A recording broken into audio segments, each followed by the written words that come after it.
This is David Humphreys. Today we'll be going over our case study. We'll be talking about the politics of performance appraisal. So in the agenda today, we'll cover key issues that is related to performance appraisal. We'll talk about political behavior and motivation implications, the application of that organizational behavior theory, and then we'll talk about leadership and ethical considerations, and then finally we'll wrap it up with key takeaways that are related to ethics, trust, and organizational culture. So this case really, to me, highlights how those performance appraisal systems, which are meant to support growth and fairness, really can become heavily influenced by organizational politics. So instead of evaluations being based on actual performance, are really shaped by sometimes favoritism. They're shaped by power dynamics. Sometimes it's a managerial self-interest. And then, employees quickly realize that these ratings can be inconsistent. It damages trust within an organization. And then when these appraisals lose their credibility, it doesn't really function as a tool for development. Instead, it becomes a source of frustration and disengagement, as described by Konopaske et al. In 2018. And trust, I believe, is a huge part for all of this to work correctly. So, question one on how politics impacts performance appraisals.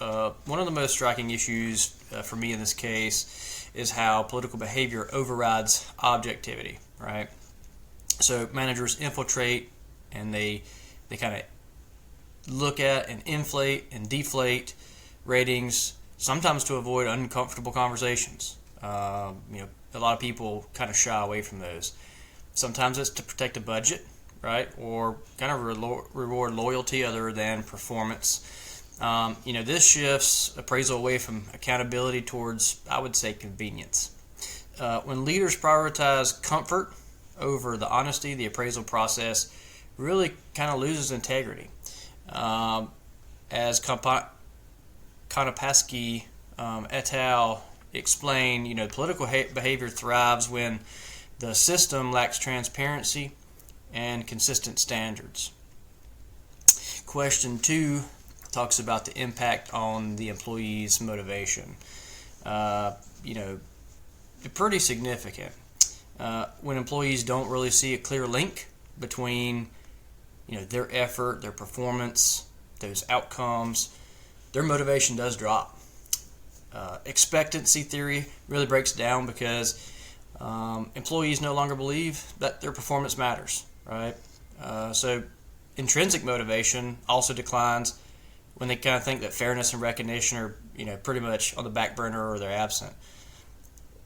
High performers often feel overlooked.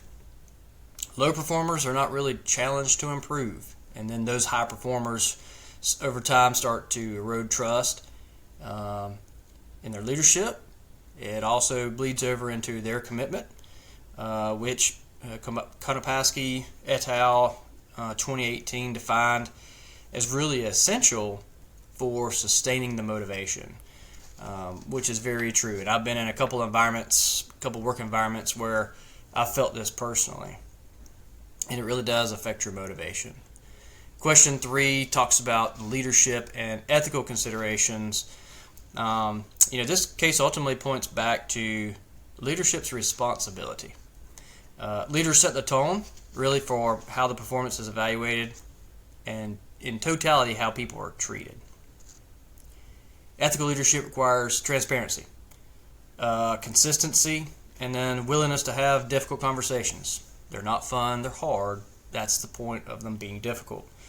When appraisals are used to coming in and just kind of using it as a developmental tool rather than political leverage, that actually reinforces the trust and accountability, as Konopaske had talked about, right? Really emphasizing that ethical leaders align their actions with whatever those stated values are.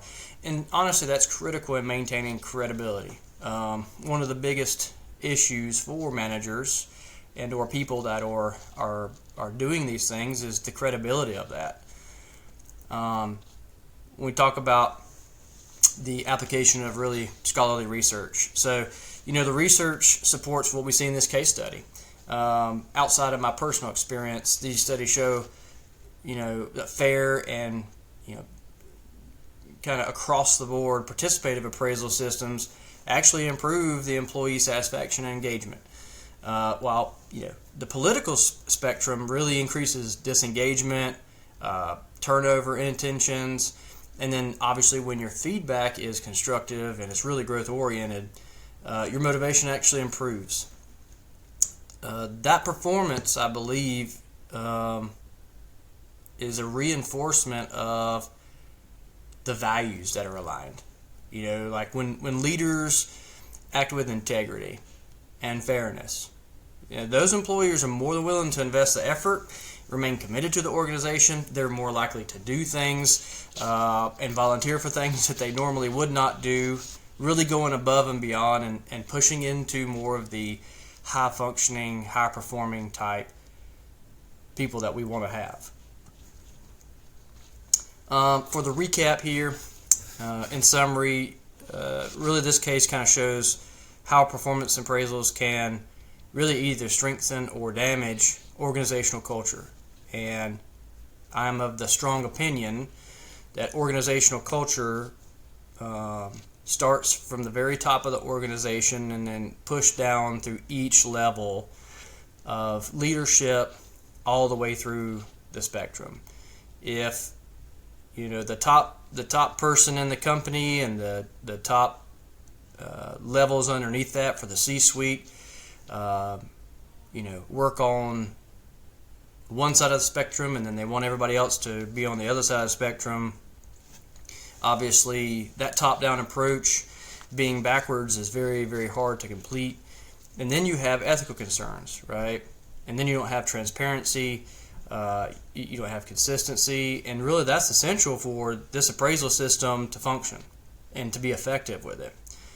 I think when effort is clearly connected to meaningful outcomes, motivation increases. Organizations are better positioned for long-term success. I've seen this firsthand. I've witnessed it. I've been a part of it whenever you feel like their buddies are getting the hookup or somebody is being rewarded or getting a raise or a different position, and they really didn't actually do anything to deserve that, and that can be very demotivating for any person that deals with that. Here is the references page, which I will leave in the PowerPoint. Thank you for your time.